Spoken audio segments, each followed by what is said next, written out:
చెప్పండి సూర్య.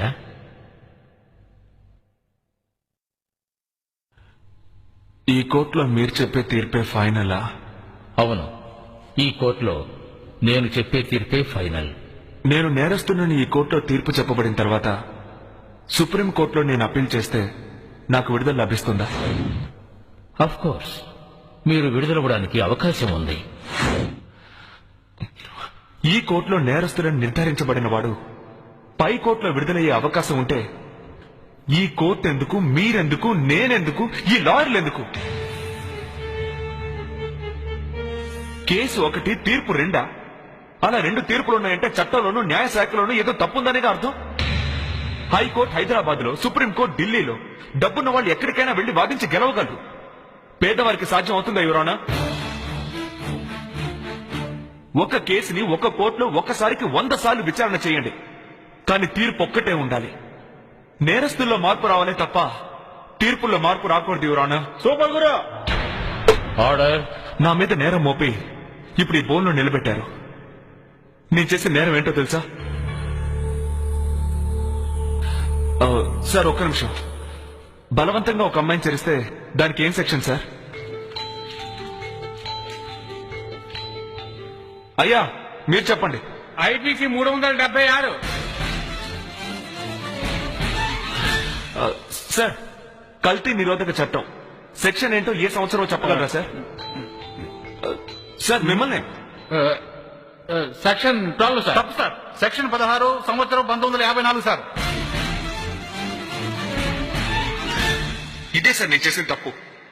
పుస్తకాల్లో ఉన్న చట్టాన్ని ప్రజల దగ్గరికి తీసుకెళ్లి చేర్చాలనే ఉద్దేశంతోనే ఉచిత న్యాయమండలిని ఏర్పాటు చేశాను. యువరానా, ప్రజలకి సాయం చేయడం కోసమే కోర్టు, పోలీసులు ఉన్నారు. కానీ గౌరవించాల్సిన ప్రజలే ఆ గుమ్మాన్ని తొక్కడానికి భయపడుతున్నారు. ఎందుకు ఆ భయం? పోలీసులు అబద్ధపు కేసులు వేస్తారు, కోర్టులు వాయిదా వేస్తాయి. జడ్జి రాలేదా? వాయిదా. లాయర్ రాలేదా? వాయిదా. క్లయింట్ రాలేదా? వాయిదా. సాక్షి రాలేదా? వాయిదా. ఈ విధంగా వాయిదాలతో 3 నెలల్లో ముగిసిపోవాల్సిన కేసు 30 సంవత్సరాలు అవుతోంది. జడ్జికి జీతం, లాయర్కి ఫీజు, కేసు వేసిన వాడికి వాయిదా. ఇలా వాయిదాలతోనే జీవితం ముగిసిపోయేవారు ఎంతో మంది ఎవరన్నా. మన భారతదేశపు సివిల్ కేసులో వాది మరణిస్తాడు, ప్రతివాది మరణిస్తాడు. వాయిదా మాత్రం వచ్చే నెల. ఇది నేను చెప్పలేదు, బాధితుడైన ఒక వ్యక్తి రాసిన కవిత. నిజానికి ఇదే ఈనాటి పరిస్థితి. దీనందరికీ ఏంటి కారణం? న్యాయమూర్తుల కొరత. 13 లక్షల మందికి 10 మంది జడ్జిలు ఉండడం వల్లే సుప్రీంకోర్టులో 3 లక్షల కేసులు, మిగతా కోర్టులో 30,000 కేసులు పెండింగ్ లో ఉన్నాయి. మన దేశ జనాభా కన్నా కేసుల సంఖ్య ఎక్కువగా ఉంది. ఈ పరిస్థితి మారాలి. న్యాయమూర్తులు, న్యాయస్థానాల సంఖ్య ఎక్కువ కావాలి. ఒక సాధారణమైన వ్యక్తి అబద్ధం చెప్తే అది నేరం, కానీ అదే ఒక లాయర్ అబద్ధం చెప్తే తెలివితేటలు అంటున్నారు. విచిత్రంగా లేదు? ఇండియాకి స్వతంత్రం తీసుకొచ్చిన గాంధీ ఒక లాయర్, భారత రాజ్యాంగ చట్టాన్ని రూపొందించిన అంబేద్కర్ ఒక లాయర్, ఇండియా మొదటి ప్రధాని నెహ్రూ ఒక లాయర్. వారి వల్ల ఈ వృత్తికి గౌరవం ఏర్పడింది. కానీ ఇప్పుడు ఈ దేశంలో ఉన్న లాయర్లలో ఎవరైనా అలా ఉన్నారా? లేదు సార్. అదిగో ఆ లాయర్ పాలు కల్తీ కేసులో 5 లక్షల రూపాయల కోసం తప్పు చేసిన వాడిని విడుదలయ్యేలా చేశాడు. ఆ కల్తీ పాలు తాగి పాపం ఎంతమంది పసిపిల్లలు దారుణంగా చనిపోయారో తెలుసా సార్?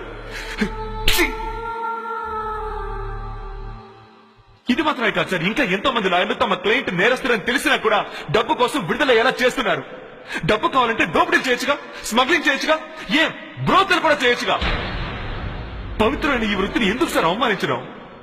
కోర్టు కోవిలలా భావించబడాలి.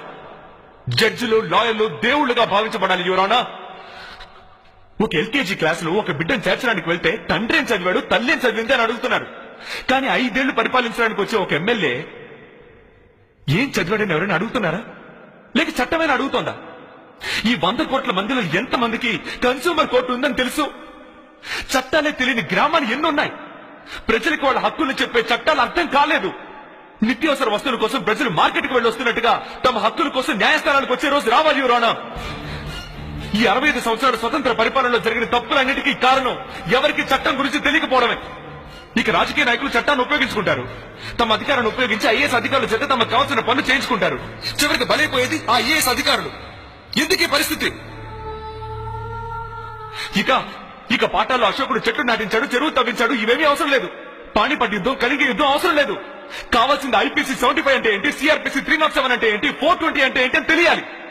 పాఠశాలలో ప్రాథమిక చట్టాన్ని తప్పకుండా నేర్పించాలి. దేశంలో అందరూ సెక్స్ ఎడ్యుకేషన్ కోసం కాకుండా లా ఎడ్యుకేషన్ కోసం పోరాడాలి. ఒక హిందూకి భగవద్గీత తెలియకపోవచ్చు, ఒక ముస్లింకి ఖురాన్ తెలియకపోవచ్చు, ఒక క్రిస్టియన్ కి బైబిల్ తెలియకపోవచ్చు. ప్రతి ఒక్క భారత పౌరుడికి భారత ప్రాథమిక చట్టాలు తెలుసుండాలి.